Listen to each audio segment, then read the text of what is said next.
could sneak like old Big Boss, like Big Boss can sneak. Though this game, this demo won't last forever, I will replay it. Kojima's quite clever. Oh, I'll play Ground Zeroes just for one day.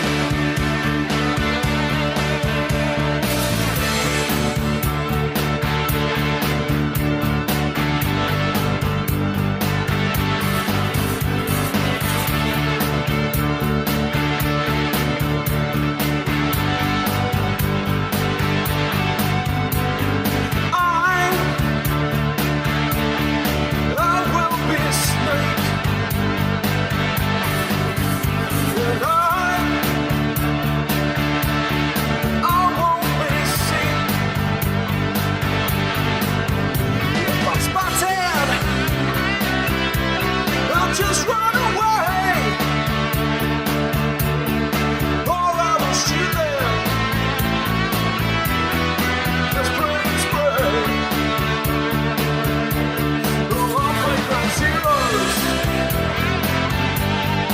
just for one day.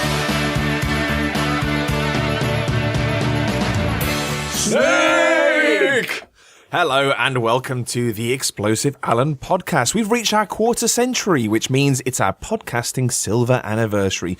Please send us your finest silverware, cutlery, medals, suits of armour, silver busts of our faces, to 123 Fake Street. Thank you. You there, what's your name?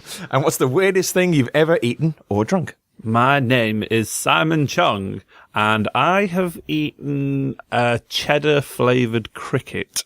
It was a premiere for Journey to the Mysterious Island. And was it a cricket covered in cheddar, flavoured powder? Or yeah, it was horrible.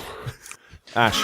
My name's Ash, and the creepiest thing that I've ever had to eat would be a shot of snake's blood with a still beating heart in it. Fuck off. Have you actually done that? Yes, it was the worst thing in the world. When did you do that? Did you do that? Thanks, South America. I've seen videos of that, and I thought that would be the worst thing. You've actually done that? For reals. Did you throw up? No, but Is the heart really tiny? Yeah, super tiny. And the blood, well, they're cold-blooded, aren't they? So yeah, can you basically just go into the thing? and then it's like a nice little, it's like an olive that's still moving. Oh, I like an olive that's still moving. Olives never move. You're eating the wrong They do in olives. South America. could you feel it beating? No. As you were swallowing No, it? you chew it like a mussel, and then it goes I away. thought you down it all in one. Chew it like a No, it's kind of like an oyster. You can probably down it, or you could chew it. I would. Well, when are you ever going to have a Down it. snake's heart in your mouth ever again? I say that would be Right my now. first instinct. Let's chew it. You know, it's never Take been one of this those things snake where I out. think, oh man, I just wish I had the opportunity to have a snake's heart in my mouth. Like when am I going to have this opportunity again? Why would I? What? But then, but it's all in context. So you're on holiday. You might have had a couple drinks beforehand. When and in someone Rome, goes, "Hey, have a snake's heart. Yeah, why not?" That would never cross my mind. What about you, Gareth? What have you had? I seem quite tame then. I was going to say I've eaten alligator. That was I've had alligator quite tasty actually. Oh, we've all had an alligator. and a kangaroo. Actually, I've had an alligator. No, I've had a crocodile sausage, not an alligator. You guys need to live a little. I ate a cricket. I used to eat cat food. There you Oh, go. really? Yeah, not I wasn't aware what I was doing. I was a little toddler, but I used to wander around, just get to the bowl and just scoff the lot down. That is horrible. Probably wasn't that dissimilar to what you were actually eating at that age, though, was it? Oh. Nah, I suppose it's all mush, isn't it? Disgusting. What about you, Dan? I think the most controversial thing I've eaten is whale. Whale. I had a whale That's steak, not a cool. minky whale steak in Iceland. And how was type of it? whale? I've got to do it once. A really rare whale, like the best rare whale possible. Yeah, Was it tasty? yeah. The blowhole in the middle was a bit off-putting, but Oh. no, that's not real. No, it was weird. It was very irony. Like liver has that very irony flavour, so it's like almost like a steak-like texture, but with a really irony flavour. Irony. Still an element. 'Cause you're an Irish. Irony. And then a bit of taste to see. And then the other thing was actually recently going over for Ash's wedding was a shot of tequila with a live baby prawn in it. which came from this like tank, which was really mucky. And Was I don't know. did it have little arms going as you put it in your mouth? No, it's kind of Eat me. it's kind of subdued by the fact it's just been doused in tequila first. So he was drunk. So Okay, it just that's goes fine. there, just sits there, and you kind of swallow, and you feel a little thing just go whoop, then you throw it, and then Straight into the stomach acid where he's slowly dissolved alive. yep. He was Or started a family. Yeah. You now have inside crabs. My belly prawns. Right. Right. So they bring all the boys to the yard. Suggested names for the episode. I've already got my favourite, so you better win. The first one comes from Quai Guy. I had to ask him this because I wanted to make sure I didn't mispronounce his name, but it's Q-U-Y. And that's his real name. Hi, guy. Quai Guy, he said. And he Wasn't he went... in the first Star Wars? Quai Guy Jai. Quai Guy Jin. Quai Guy Jin. He went with Zero's Theorem, which we were having a lot of fun saying yesterday, weren't we? Zero. Zero's Theorem. Zero's Theorem. You can't say it with this. So you can guess which one's my favourite. The omnipresent Ben Borthwick, as I've decided to call him, went for Explosive Alanana Man the movie, for two reasons. One, because much to the joy of a few people around this table, they've announced a Banana Man movie for 2015. How awesome is that?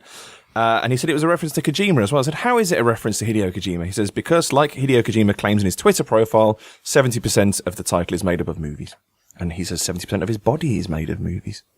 Nice. Oh, Kojima. It's quite deep. You crazy. Chris Locke simply went with unavailable on cassette, I like that one. Yeah, which I like is it too. which is actually a Ground Zeroes reference because you have a Walkman and play cassette tapes on it. I like that one. But, I would never have got that in a million years, No. having not played any Metal Gear Solid. Oh yeah, the Zero's Theorem was obviously the Zero Theorem is the new Terry Gilliam movie, and obviously the Ground Zeroes bit. I like that. Finally, Chris Davis goes with the pretty torturous Alan's Quarter Rain and the Lost Podcast of Metal Gear Solid Gold. Started see it. well, lost it slightly in the Yeah, in I the like second Alan's leg. quarters. Was really, Alan's that's good. Quarter Rain is very, very good. You could just like chop it in half, make Oh, an no. executive I decision. couldn't deign to bastardize a Well, I'm suggestion. going for unavailable on cassette because I like that one. I'm going for Zero's Theorem. Yep. Zero Theorem. Zero Theorem. So on Gareth. Fuck it, I'll go popular choice. Exactly. Well, Chris Locke, next time. Simon, now you've got to say Zero Theorem. Zero Theorem. In whichever way you want. Zero Theorem. Oh, I thought you were saying I had to say it in a certain way. Zero Theorem. Zero. So, Quai Guy, congratulations. It's Zero Theorem. I do like unavailable on cassette. It's pretty good. Yeah, it's good. Because it's true. It's true Tis. and topical. So, well done. A very valiant second place to you, Chris. You win nothing. You do. Now let's go to the bit where we talk about the games we're playing. What's it called? Playing with what?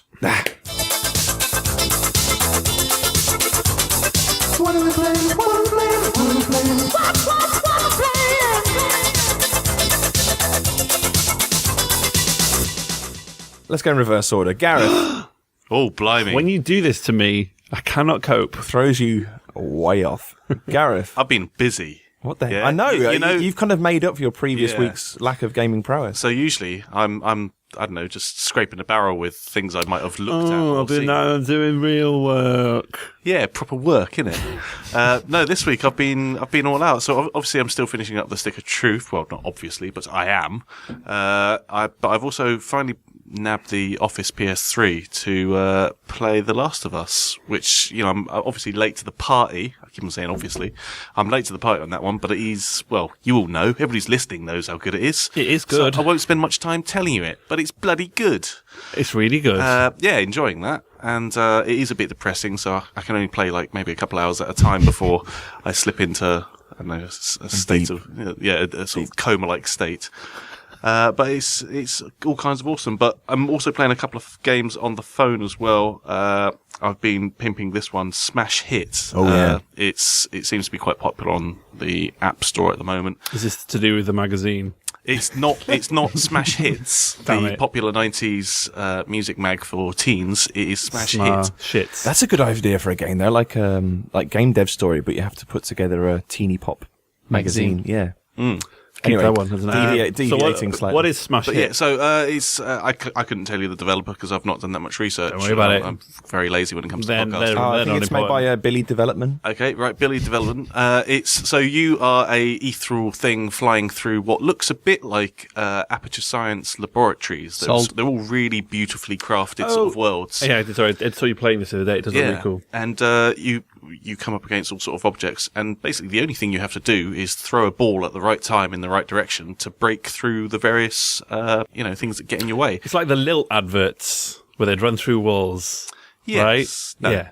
Exactly like that. It's developed by Mediocre AB. Oh, there you go. Billy Allenman. But it's anything but mediocre from what I've seen. It's incredible, and also just the whole design of it feels really premium, and also like.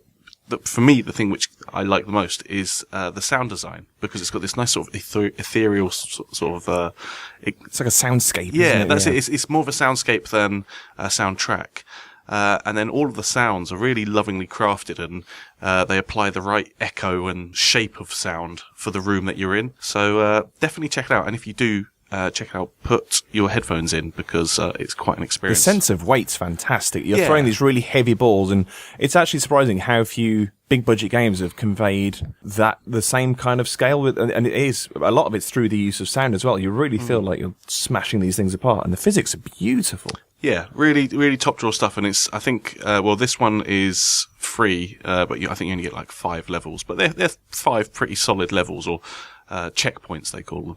But I think if you pay a little bit more, you get more levels. You know what the deal is. Also, on Ash's recommendation, I bought Duet, which is the simplest game in the world. 2 spinning balls, spin left, spin right, but they're connected, so it's kind of like one of those things that hippies play with, where they spin about. Diablos, or whatever. No, not Diablos, the one where Poi. there's a poi. There you go. Yeah, you're a hippie. I'm not, but I do fire spin. Yeah, well, it's basically you're that, but you're navigating your way around a sort of I'm not, but I am part of a nude commune. that as well. A never-ending sort of falling Tetris-like nightmare, and that game is also beautiful. I haven't put as much time into that yet, but It's a toilet game. Yeah. But then I've also been playing Scrabble on the toilet as well. Oh, So shit. We're playing Scrabble. Dan started Yeah. playing it today. I've been playing it for a little while. Yeah. It's just Scrabble on Facebook, but it's... I got Scrabble bingo today with the excellent word hot links. Very contemporary. You did. I was not impressed. nice. In fact, I'm going to look at Dan's last move. I actually thought it was a sausage reference, but turns out it's the hot linking. Hot on the web. linking. Right. But hot links is Hot what links. hot links is just my pet name for sausages. Dan's last score was 15 points for the word zaps. Zaps! Was like the Simpsons Zap. episode. Ash. Hey, what's up? I've been playing Ground Zeroes a lot.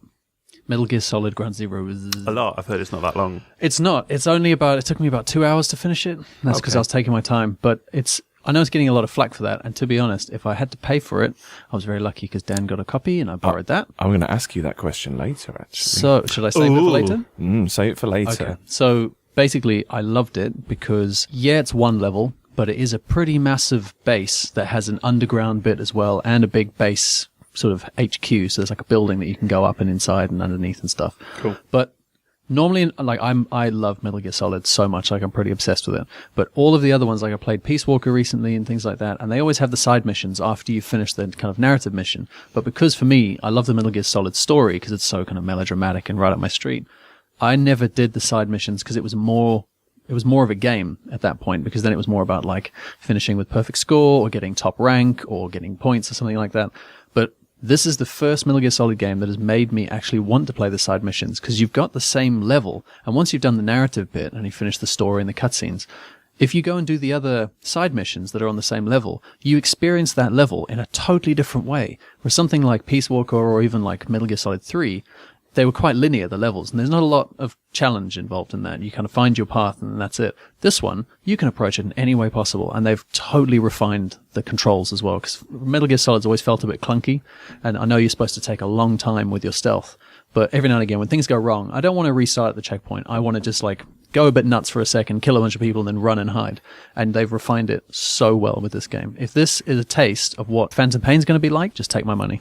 It's a real demonstration. I think that's why he did it. 'Cause it's a real demonstration of just the open-ended nature of the game. And you think that in this relatively small sandbox environment, that there is that much scope for creativity and variation. Like once he's applied that to what he's saying, it's 200 times bigger. That's incredible. I mean, if you like Far Cry 3 and the whole idea, and Crysis, like the original idea of having a massive, proper open world and like surveying a base and tagging dudes and then deciding how you're going to approach it in your own particular way, that's exactly what this game does.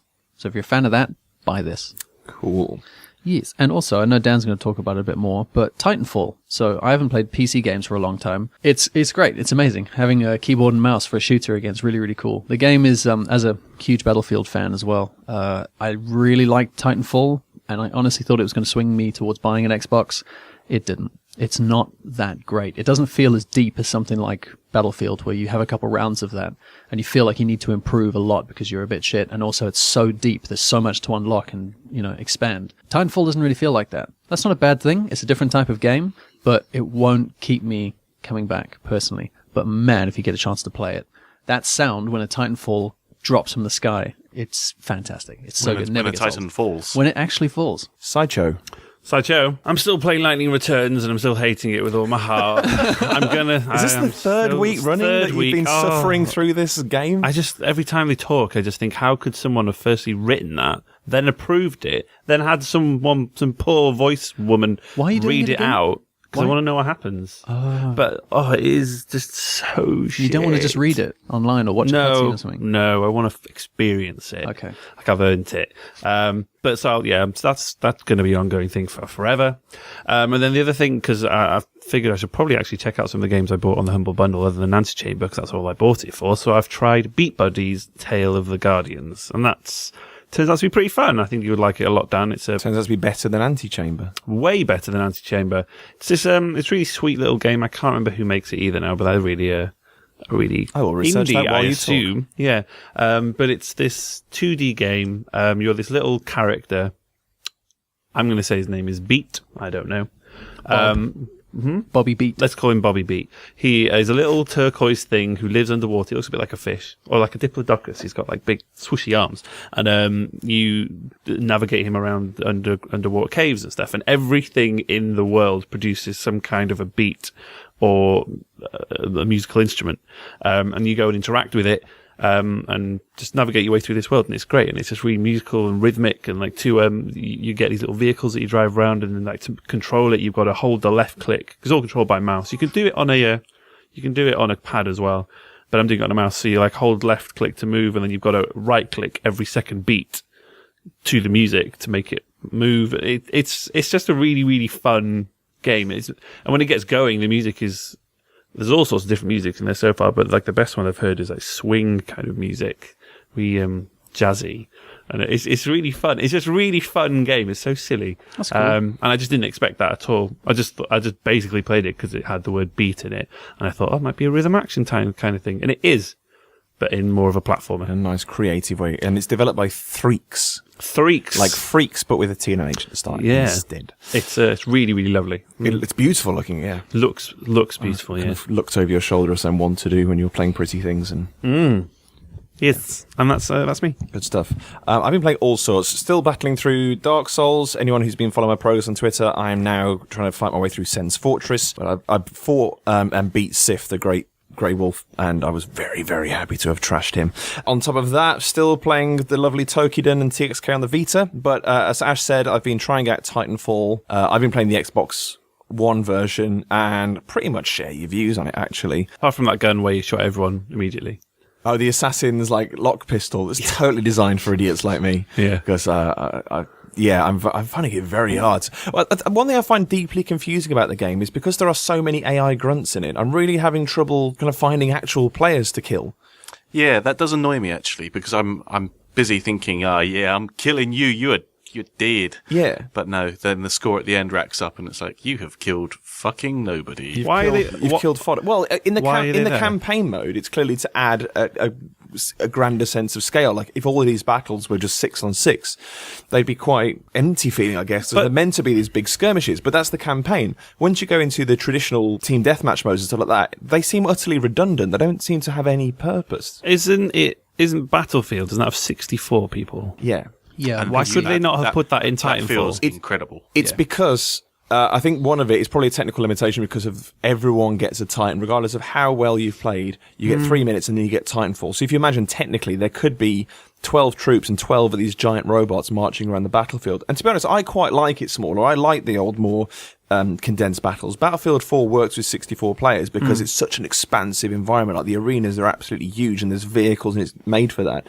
But it's these tight little environments. And don't get me wrong, I think they've absolutely nailed the player motion. The parkour side of it works really well. And I think climbing into a mech, you can jump off a building, hold the X button, and you clamber straight into it. That the way all that works is deeply satisfying and very seamless. But for me, it feels like the foundation of something that can be much better. And I think Titanfall 2, once they've had another 2 years, I think they're going to take to do the next one. That's really where we're going to see the full potential of it. Because the one thing it does do with that seamless platforming is allows for a lot more variety in a single player campaign. I was playing through those tutorial missions. I don't know if you've seen these. They're kind of like the VR missions in Metal Gear. And it's more like, oh, now wall run from here to here to here and nail the platform and do this. And I think, oh shit, why don't they just put a load of challenge rooms in this game?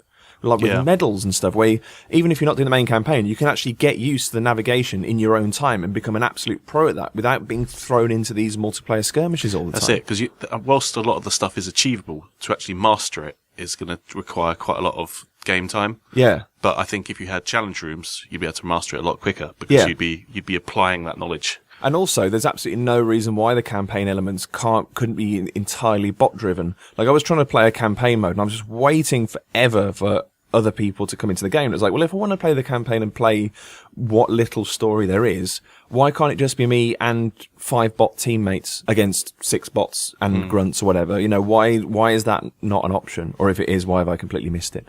There's nice touches in there, though. Very nice. I love how they've taken the formula and kind of not twisted it, but they've added stuff to it. Like, I love how they go, you normally play a game of Call of Duty or Battlefield or something, and then when you lose, it's finished. Whereas in this one, they go, well, you've lost the match. Now you got to get back to your ship. And if you get back, you get some points. If you don't, you are dead. Yeah. So it's just like a little bit extra. It's like, we don't have to finish there. We'll challenge that notion. It's a lot of ideas being put through their paces for the first time, and it's a great foundation. But I will be eagerly anticipating the sequel. Okie dokie, let's get to know us.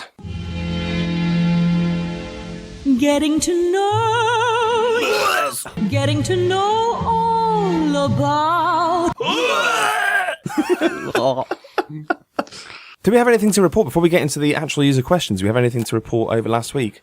I just wanted to quickly plug another episode of We Need to Talk About, where we cover the Stick of Truth with my regular cohort, Chris Slight, and special guest BT.com's editor Ian Dransfield, and also Zeitgeist, our Monday evening live broadcast, which you should get involved in. We're aiming for 7 p.m. on Mondays when we're all available, but we're going to try and get guests in, and you guys can send in questions and just kind of chat with us. It's good fun. Get involved. And you can catch up on those. You can catch up on the replays of those on YouTube as well. I'd like to plug nothing. Good. Me too. Good. Nothing. Good. Okay. James Fieldsend says, with Revengeance or Zeros in mind, what non-word would you like to see in a game title? Simon Chunk. No, it's not really it. You're a non-word. Reloadified. Reloadified. Punchathon. I'm going to go with Jord. Now, if people don't know what Jording is, because it's something which is exclusive to the Explosive Alan / Headspin Media office, is where you combine 2 words. You're joining words. Which would be... The technical term is portmanteau. That's the real thing. And we know that a joined word would be jerd, but when you write it down, it's jord. Yeah. So that's why it's a jord. It would be a rhythm action game where words fly at you and you've got to quickly hammer it out on the keyboard, like what the jord would be. Jord. So it'd be like Jord Master 10,000 or something like that. That would be the game title. And mine would be Velocikill. Is that Jurassic Park Velocikill? Yeah. No, it's more about the speed. It's like killing. Velocity killing. Like velocity killing, Okay. yeah, Velocikill. So Metal Gear Rising 2, Velocikill, yeah. It's just Raiden has a bomb on board and he can't drop below 50 miles an hour. Revolver So he just has to keep Velocikill. running and stabbing people until he diffuses it. Velocikill. Chris Davis, who's the longest in the shower? That's a very personal question, isn't it? Dan. Oh, he means in terms of time. Dan. See what you did there, Dan? You made a penis joke. I certainly did. Dan is by far the longest in the shower. How do you know? And to get ready. Because we've stayed...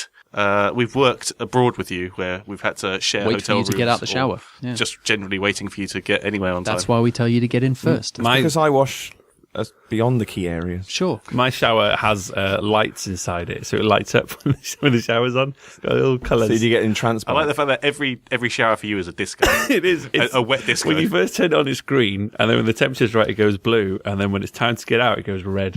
So How do you know? How does it know when to get out? Does it watch you? And it goes, yeah. I know. I think it times it. I think it Bluetooth just times. camera, which is so you know not to waste water. So it times it, and Don't it's like, get now that get sweet out. skin all wrinkly now. But it is literally, I think, like maybe 2-3 minutes. If that. that cycle is not quick enough. No. Oh, sorry, not long enough. Sorry. There may be a fourth colour. I've never let it go on that long. Yeah. Strobe. Exciting. Just people with epileptic fits at the bottom of their shower. This strobing white light beams into the back of your retina. Imagine they're like, oh, the shower just keeps going, never ending. Unfortunately, you plug the bath hole thing. The sink. It's also- it just fills up and you drown. You're drowning and Thanks. seizing all at the same time. Thanks, Seizure Shower 2000. That's a sentence. Bloody hell. Seizure shower. Caesar shower. What's the next question? Jim Gallagher says, which game would you like to live in? Would that be prior to or after the events in the game? Well, mine is quite a lame one, probably, but I don't know. I would like to live in a world that I wouldn't get bored in. And it's not Mario or Sonic. No, it's not Mario or Sonic. It's actually World of Warcraft. I would live in that enormous world, and you could run around. It's got everything. It's huge. There's so much to do. You'd never get bored. That's a very good shout. That's what I'd choose. I like that. Where would you live? If I was going to be boring, should I be boring? No. Be extravagant. Be extravagant. Be Ash. I'd say Proteus. Oh, that's 'Cause very it's nice. trippy as balls, and it's just so lovely. You'd get bored within 10 minutes, just like the game. But, it's a beautiful place to live. Otherwise, Skyrim. Nice. That'd be cool. Good one. Following on from last week's success, I would live in the world of Microsoft Chess. I would be full size. So I'd just be stood on the chessboard with grey space around me. There's not enough room to stand up or lie down. Yeah, it's kind of like a weird limbo. Actually, limbo's not bad. Oh, there you go, A Limbo. nice black and white world where everything's a bit. Everything's trying to kill you. Yeah. Well, a bit like this current world. I would probably live in the world of, I don't know, Child of Eden. Just some Oh, that'd be crazy. massive, trippy landscape where I'm just floating around like a space baby. or After a while, they'd be like, please just stop. Make it end. Making colours. Where are colour. Where are the bathrooms? I haven't eaten for days. Go away, giant fish. I'd be friends with a space whale. And then eat it. And then eat it. Just take a chunk of Murderer. it. Just take a slice off its flank. Raper of the sea. Finally, William McKellar says, we've heard your South Park impressions, but what about Bitch Brian from Family Guy? It's very good. You got to take a step back from the microphone now to do it. because you are I'm quite not loud. doing it, but Dan is very good. It is quite loud, isn't it? So if we just all Ready? bear witness. Okay. I can't go to the bathroom myself. Will you help me with that? But I'm good at other stuff. And there we go. There you go, Bitch Brian. Cool. News? This is the news, and these are our views. In 60 seconds, flat. It's not very long, but we're ruled by a gong that hates meandering chat. Simon, what is the news gong this week? Matsuba. That's a familiar sample from our childhood, isn't it, Gareth? It really is. I'll be excited to see how many people get this. Because, Yes. well, We're not going to tell you what it is. But hopefully some people recognise it. wait a minute. Can we throw a competition prize in? What I have we will give got? you a signed picture of my face pushed up against some glass if you can tell me what that is. So this is this week's Simon competition. Yeah, a picture of my face pushed up against some glass. If you and can we- guess where No, this sound is from. Gareth's giveaway. You can't. Oh, okay. Gareth's giveaway Gareth's wild giveaway. sounds like this. What is it? Where's it from?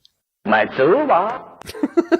What game is that from? If you get it right, we'll put your name into a figurative hat because none of us own an actual hat.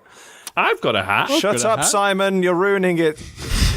And we'll draw your name, and you will win that photo of Gareth. Yeah. and it'll be full press. It will full press up against the glass, signed delivered straight to your door Yeah. in person. Digitally. By a postman, that is, not by Gareth, just in person by a postman. But yeah, I guess you have to be over 18 to enter that, because nobody under 18 should be subjected to that picture.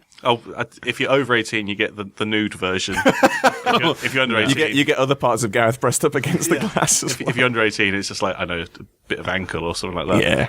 So, I will go first with the news delivering, and my story is this. As absolutely everyone predicted, Sony's vaguely titled Future of Innovation talk at GDC was actually the reveal of its VR headset for PS4.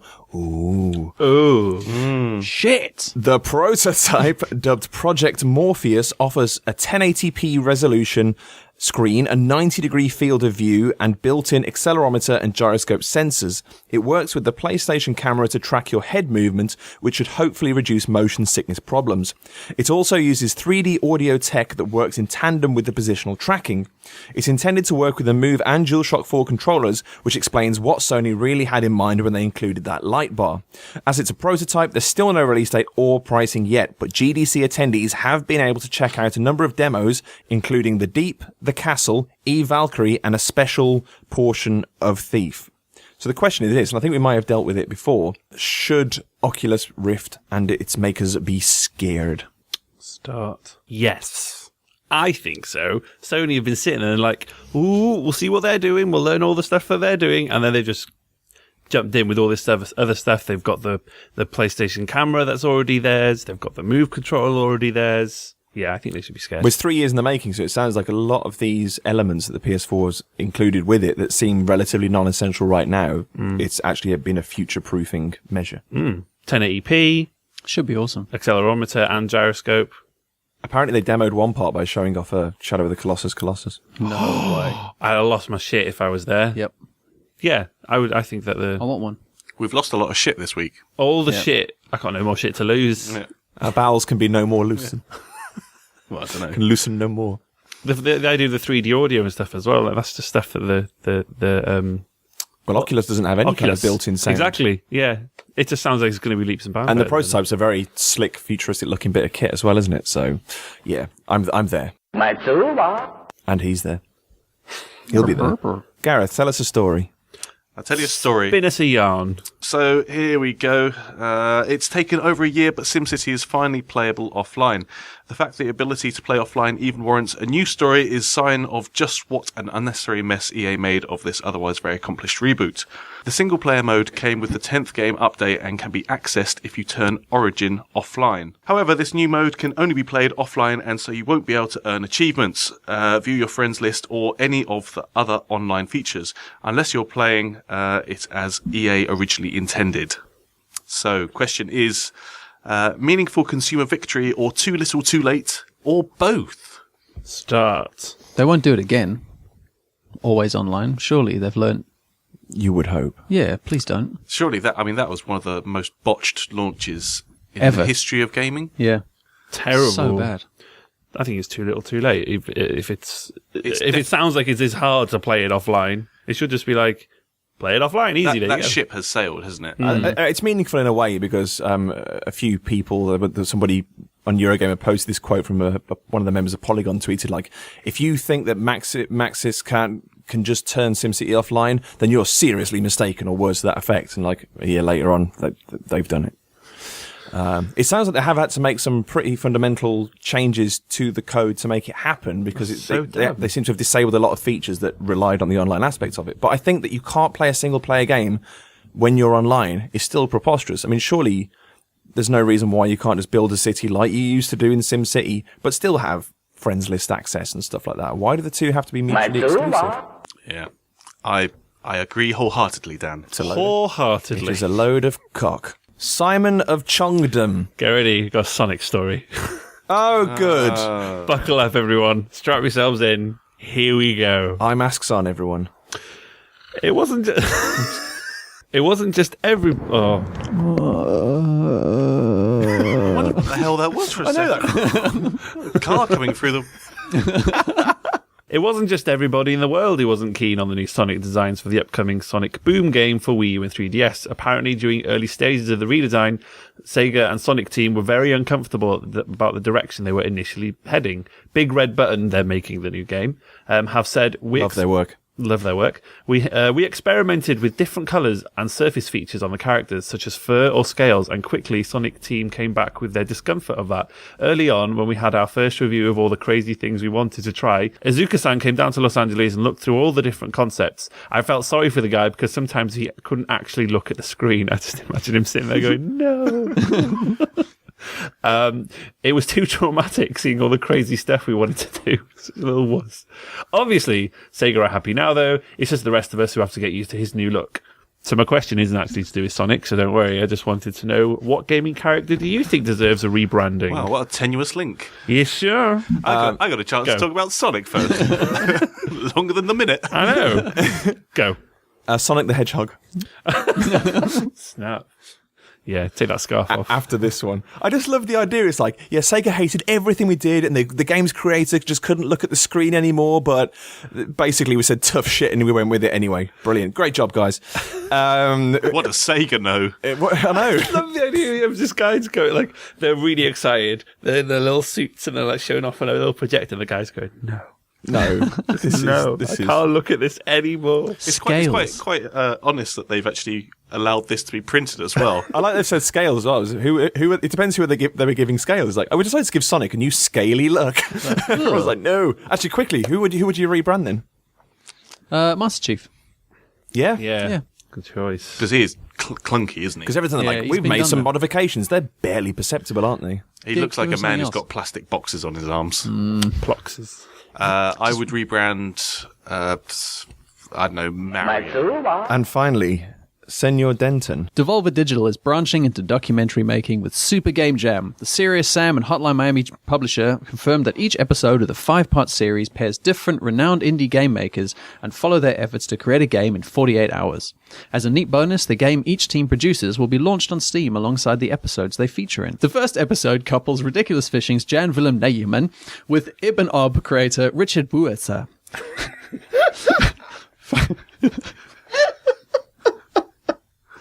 Future episodes will feature Hotline Miami's Jonathan Theorem and Gunpoint Mastermind Ton Francisa and Swarovski. The chap behind the deranged McPixel. So, Brilliant. my question is, why is nothing like this on TV? My question is, why are you incapable of reading names? I'm so sorry, I should probably explain. I couldn't pronounce any of those, so I just hammed it up. Okay, I will start now.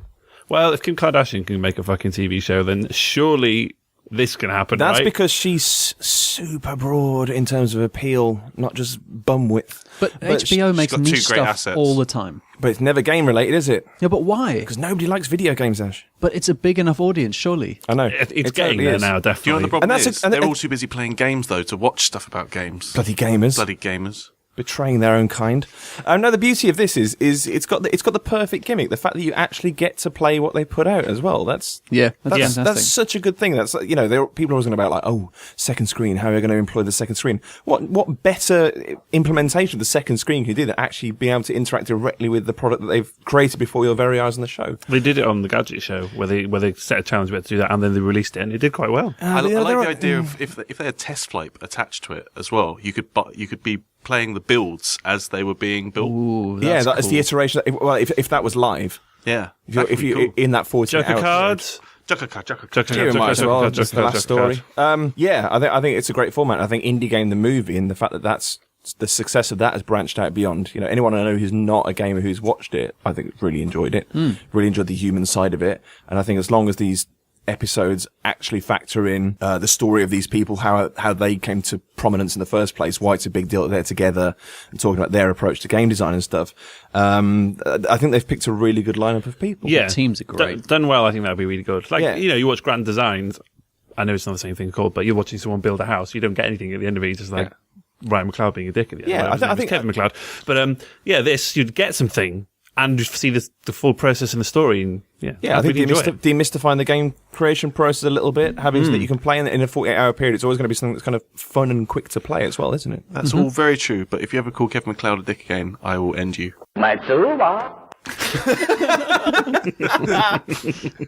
So, with the news done, I think it's the moment at least 3 of us have been dreading. This is Simon's long-hyped and long-awaited challenge.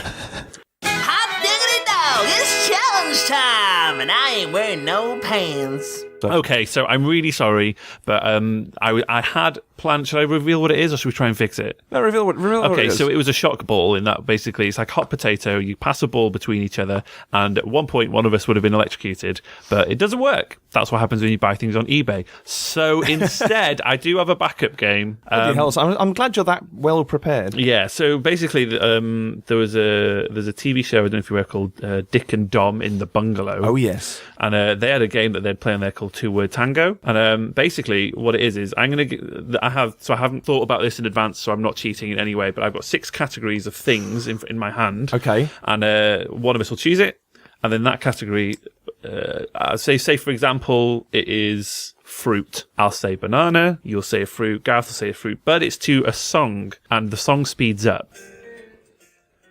Banana. apple. Yeah, like that. But the song, I'll click further on.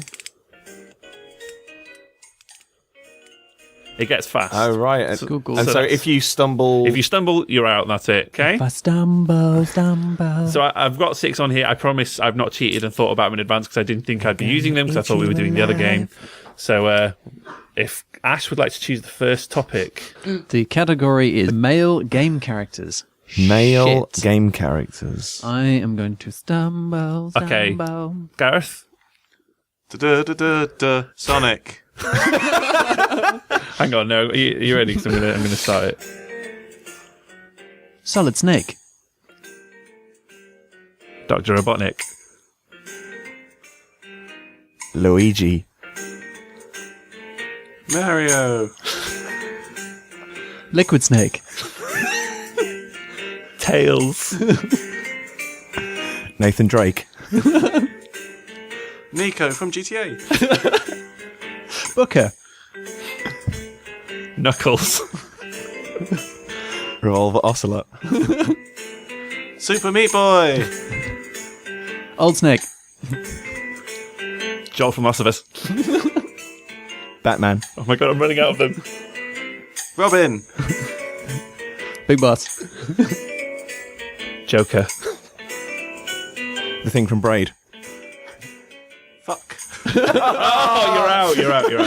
Okay, so Gareth's out of that round. Now it is just me, Dan, and Ash left. So Dan, you can choose. This is more high stakes than I was anticipating. Oh. What is it? Female game characters. Oh, shit. Okay. Damn. Ready? Shit, what was that other girl's name? Princess Peach. Lara Croft. Bayonetta. Chell. Samus. Rosalina. Chun-Li. The Boss. Princess Daisy. Katana.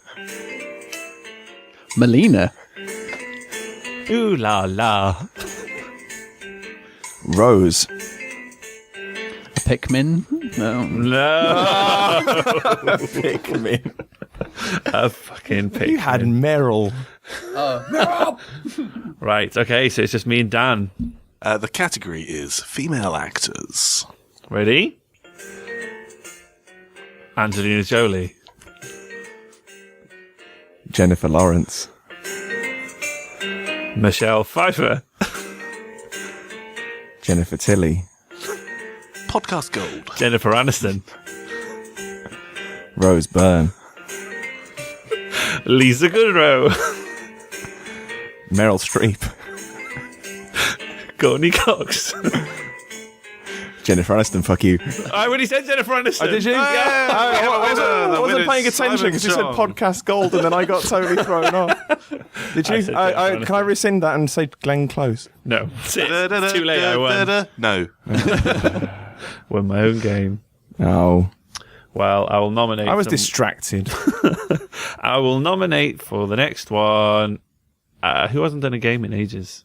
Fucking me. Ash. I will nominate Ash then. Ash, you're next. Yeah, games. I love games. And maybe next soon we'll fix that stupid shock ball. Maybe we'll solve the mysteries of the scary shock ball, but until so then... disappointed about that. It's up to Ash to devise a new challenge. Well done for coming up with a contingency challenge at such short notice, though. Yeah. Sorry, don't worry. Impressive. Simon Contingency Chong. That's me. That's it. Simon Chung Contingency. Continchong. That's what I'll call him. I suppose we better do the old great debate bit then, haven't we? Mm-hmm. All right, then. Brevity is the soul of wit. That's why Twitter's great. One tweet's all you need. If you want to join the great debate, hashtag loud jingles. Well, I'm very sorry to report that following on from his challenge, Simon suffered a serious cardiac arrest and is now dead. That's a real shame. It's pretty dark. Real shame. It's a bit off-putting that he's still just kind of sat there twitching. Don't touch him. Don't. No? Just don't. Yeah, he'll be all right. He smells. He smells death funny, rattle. but that's nothing. To No, he has actually had to step away from the desk to perform some vital work. Actual work. Actual factual work. So we are down to a three-man great debate, unfortunately. You could say it's just a good debate then. So the topic this week is Metal Gear Solid 5 Ground Zeroes treads new ground as neither demo, it's not that new ground, but anyway, I will continue, as neither demo nor full game, with its controversial price point likely to help fund development of the Phantom Pain, which is, as I've said before, reportedly 200 times bigger than Ground Zeroes. Huge.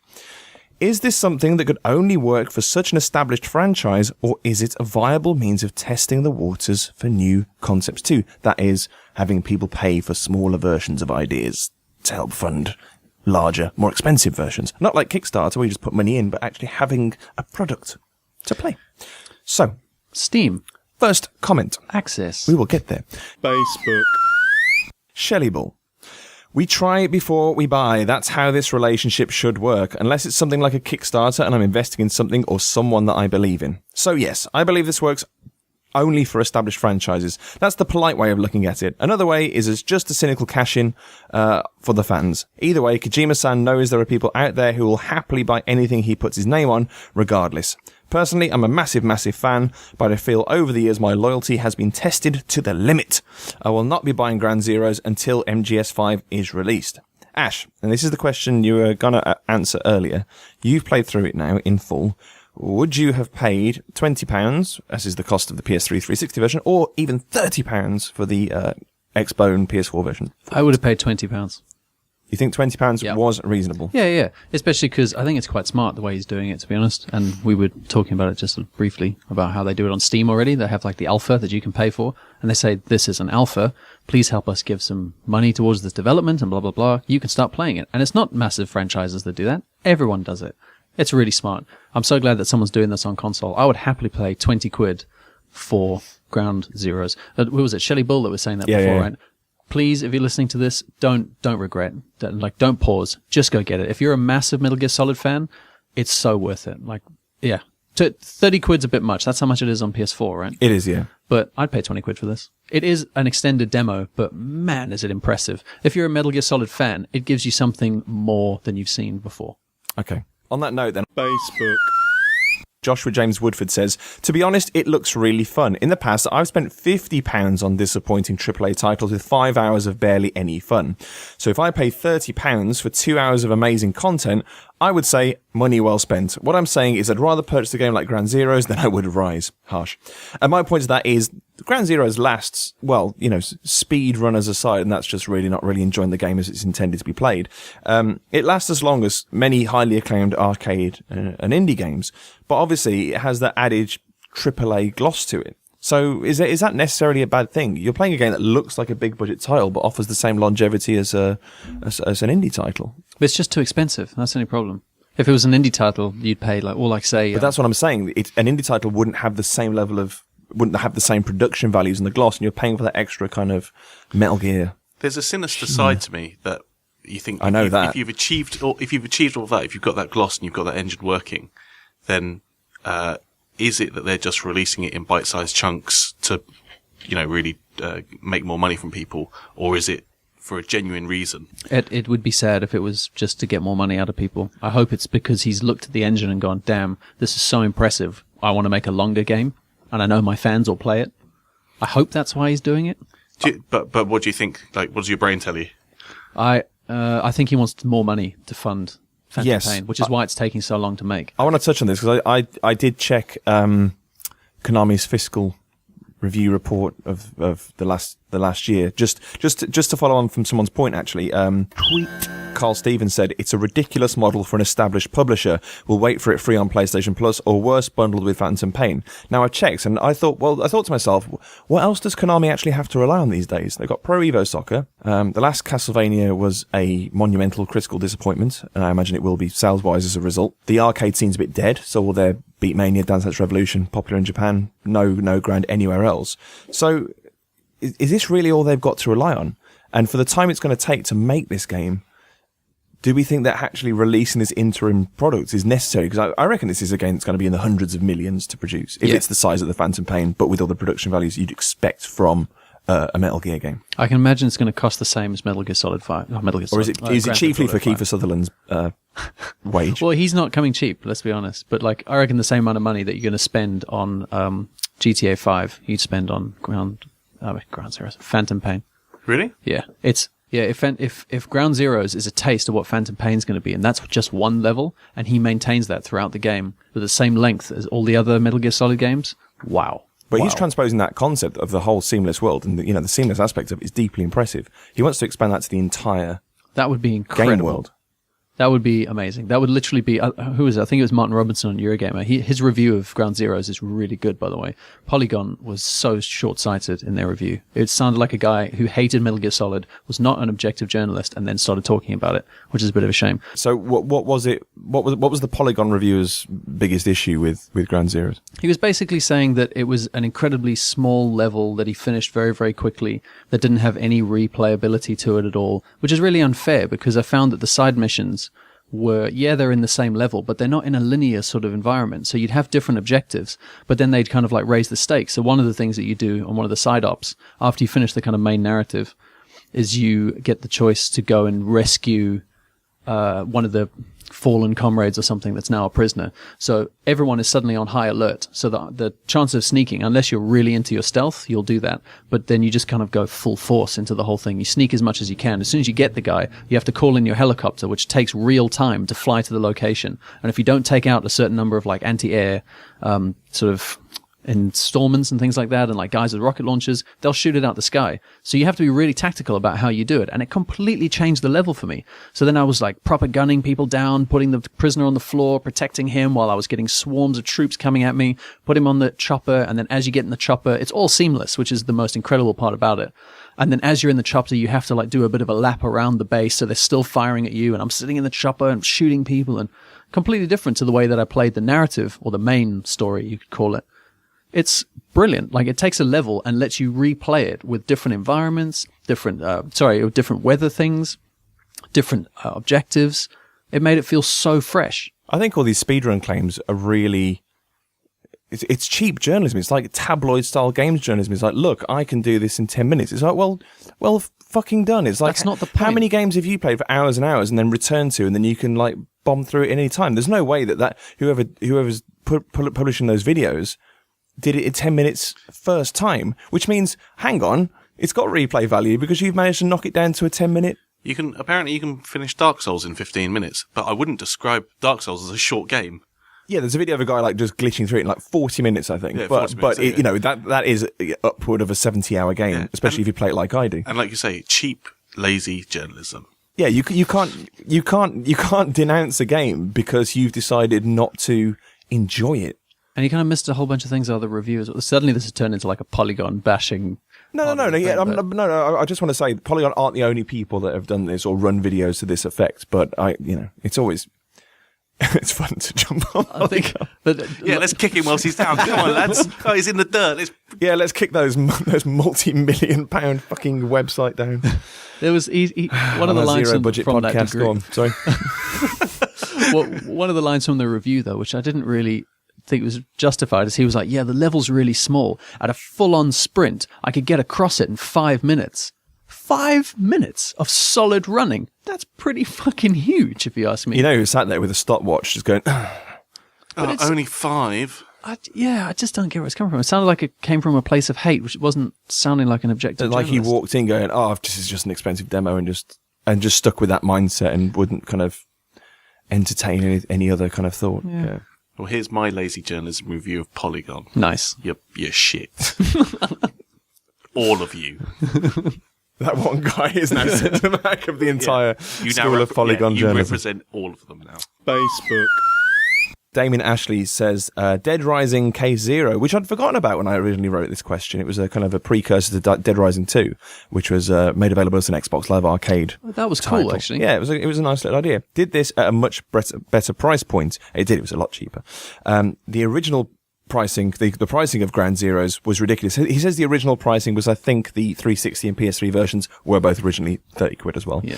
It's a good example. Other listeners also cited Gran Turismo 4 Prologue, and I believe Gran Turismo 5 Prologue as well, as another example of a disappointing kind of demo stroke standalone game hybrid. But I believe that Kazunori Yamauchi's reason for doing that was actually very similar to Kojima's, is that they built this new engine from the ground up, very ambitious, loads of new assets to create, high-res assets for the new consoles. And rather than deny fans a chance to get their hands on it in any way until what we're saying now, maybe late 2015, he was like, well, I could release something in between that gives you a taste of what it's like, but it's not a demo because it's bigger than that and there's more to it than that, but it still gives you a flavour of what this new version, this new kind of evolution of Metal Gear's going to be all about.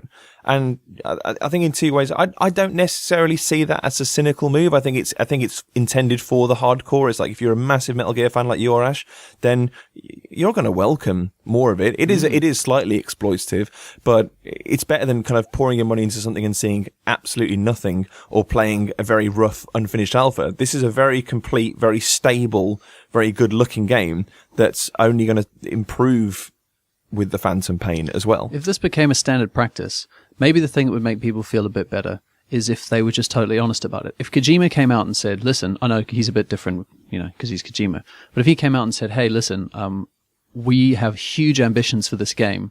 We also want to give you a taste of it.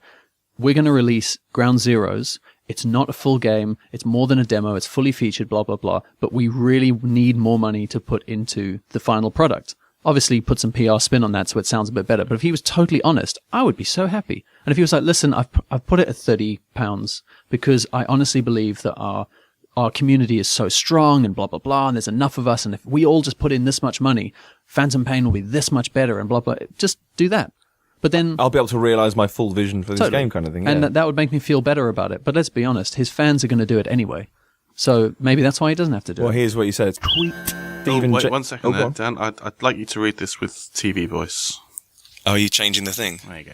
Okay. On Twitter, Stephen James Hamill says, I paid 40 sheets for Zone of the Enders, which I had no interest in until I played it, just to get the demo of Metal Gear Solid 2, The Power of Kojima. But my question is this an abuse of power? And there you go. You can return to normal now. Thank you. Just wanted to do that because I felt left out in that last answer. Oh. Where do you stand as a long-term Kojima? No, I don't know. It's a bit exploitative, but I think he's doing it not for the money. I think he's doing it because he wants to make a better game. That's where that money's going to go. You know what I reckon has actually happened? He started developing the engine, realized how awesome it is, spent most of the money on developing the engine, because you get to a point where you go, oh my god, we can't stop making it this cool. He's done that, not had enough money to actually make Phantom Pain, and gone, we could put out half a game, or even a sliver of a game, and get more money. As long as it goes to the game, I don't care. I mean, looking at his track record, Kojima is not someone who likes to do things by halves.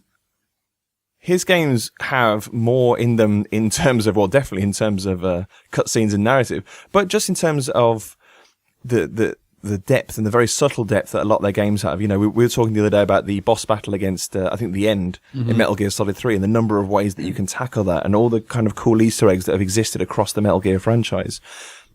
he's trying to create an open world Metal Gear Solid, something he's never tried before. This is a completely new thing with far more demanding tech than has ever been seen before in the series, but trying to maintain everything that makes it Metal Gear Solid as well. So you can't kind of blame him in a way. Quick question: how cutscene heavy is this? There's a very long cutscene at the opening, which is actually just really great to watch, and there's another one which I've heard is pretty gratuitous and pretty harrowing, which I've not got to yet. It's still punctuated with cutscenes as you go, but it's all in the engine, so it doesn't stop and load. It's just seamless. But it feels like Kojima's learning lessons, and I'm hoping they're dialing down the long cutscenes because it doesn't work as well with an open world game. You want those conversations to take place in the world most of the time.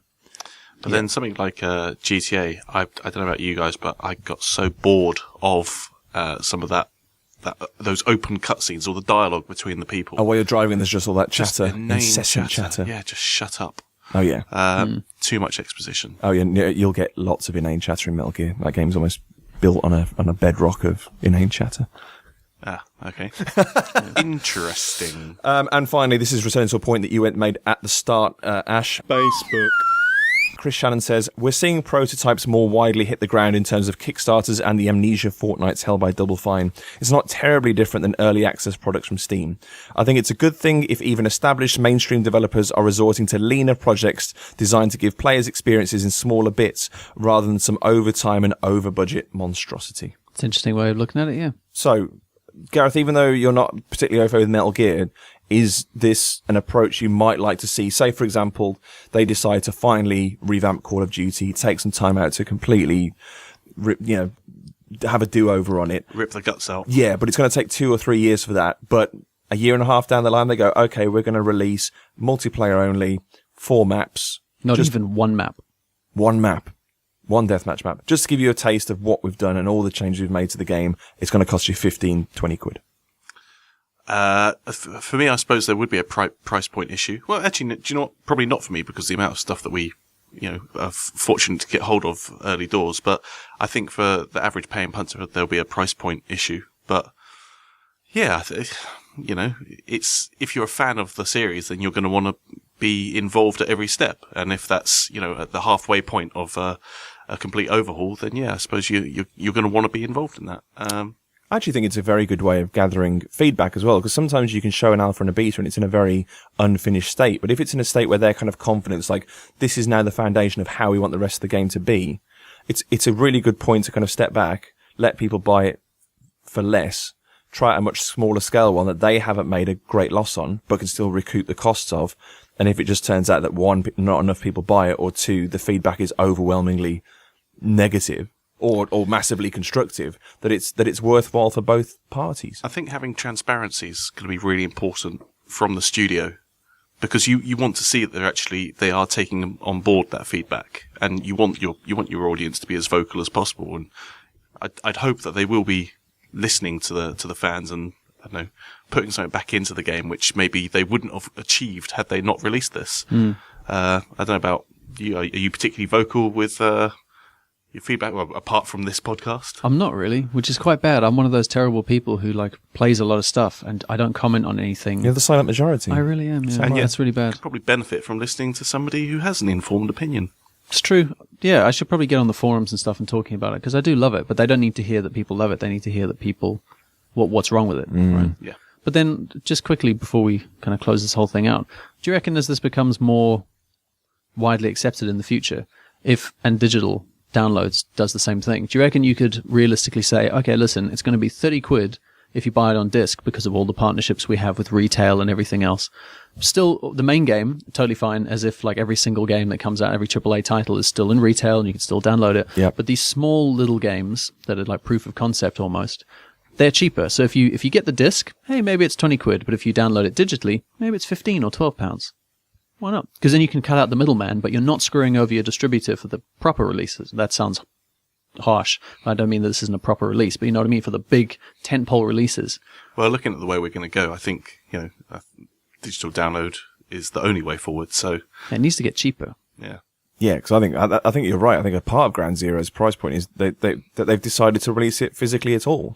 I think that's actually a mistake on Konami's part. That they should have made that. They should have done what they did with Dead Rising K-Zero. Made it digital only, And it was cheaper. and there'd be no manufacture, no discs. I mean, that's the part that I feel is a step too far, and that's the part that's actually ramped up the cost of it unnecessarily. So, yeah, there is a middle ground to be achieved. Right, no more opinions, please.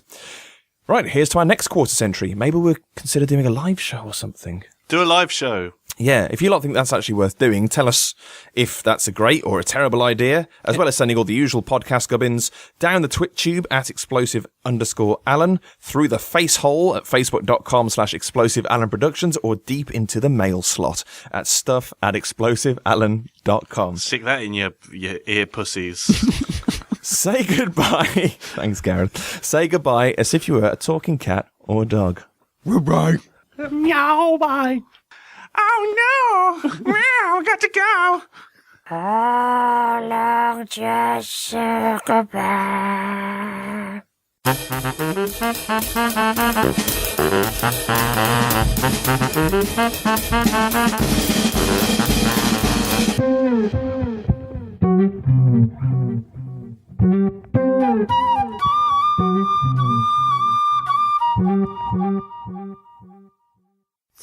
I'm being vomiting. Splats. Sizzle splash. Wow. As a man who's just come off the back of some food poisoning, I can tell you all about vomit noises. My God, I was producing some... Team America style Oh, thundering. just fizzing out of his mouth.